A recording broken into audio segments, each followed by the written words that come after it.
අද වීඩියෝෙන් කතා කරන්නේ හච් විසින් හඳුන්වලා දීලා තියෙන මාසයක් පුරාවට Facebook WhatsApp Messenger කියන ඇප් තුනටම non stop data සහ තවත් anytime data ලබා දෙන පැකේජය ගැන. මේ පැකේජයේ මිල කීයද, ඇක්ටිවේට් කරගන්නේ කොහොමද, මේ පැකේජය අනෙකුත් විස්තර මොනවද කියන කාරණය මේ වීඩියෝ එකෙන් අපි කතා කරමු. ඉතින් තවමත් වීඩියෝ එකට අලුත් කෙනෙක් නම් වීඩියෝ එක ලයික් කරන්න, තාම subscribe කරලා නැත්නම් subscribe කරලා එකතු වෙන්න. එහෙනම් අපි යමු වීඩියෝ එකට.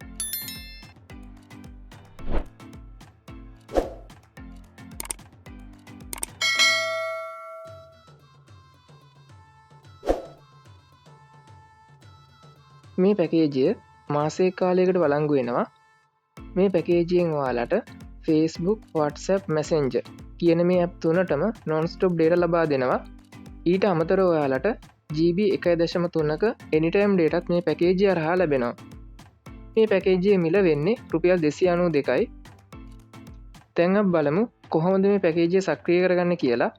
මේ පැකේජය සක්‍රිය කරගන්න ඔයාලට තියෙන ලේසිම ක්‍රමය තමයි රුපියල් 292ක රීලෝඩ් එකක් දාන එක. රුපියල් 292ක රීලෝඩ් එකක් දාලා ස්වයංක්‍රීයව පැකේජය සක්‍රිය කරගන්න පුළුවන් වෙනවා. මේ පැකේජය සක්‍රිය කරගන්න තියෙන අනිත් ක්‍රමය තමයි හච් ඇප් එක කරා පැකේජය සක්‍රිය කරගන්න එක. දැන් අපි බලමු කොහොමද හච් ඇප් එකකින් මේ පැකේජය සක්‍රිය කරගන්න කියලා. මුලින්ම ඔයාලා හච් ඇප් එක ඕපන් කරගන්න. හච් ඇප් එක ඕපන් කරගත්තයින් පස්සේ ඔයාලා මුලින් මෙන්න මේ වගේ තැනකට මෙතනදී ඔයාලට බලා ගන්න පුළුවන් වෙනවා. මැද හරියේ තියෙනවා තැඹිලි පාට කොටුවක buy data add-on කියලා. අන්න ඒකට ක්ලික් කරන්න. ඊට පස්සේ ඔයාලා මෙන්න මේ වගේ තැනකට එනවා.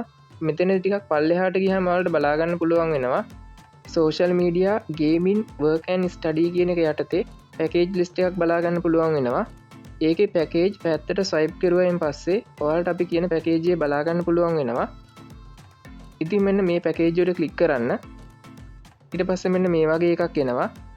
මෙතන තියෙන yes කියන එකට එකපාරක් ක්ලික් කරලා ඔයාලට මේ පැකේජ් එක සක්‍රිය කරගන්න පුළුවන් වෙනවා. ඉතින් මෙන්න මේ විදිහ වලින් තමයි රුපියල් 292කට තියෙන හච් data පැකේජ් එක සක්‍රිය කරගන්නේ. ඉතින් වීඩියෝ එක හොඳයි නම් ලයික් කරන්න. මේ ගැන නොදන්න හච් SIM එකක් පාවිච්චි කරන වගේ යාළුවෙක් ඉන්නවනම් එයාලට දැනගෙන ෂෙයා කරන්න. තවම අපව subscribe කරලා නැත්නම් subscribe කරලා එකතු වෙන්න. ඔයාලා හැමෝටම සුබ දවසක්.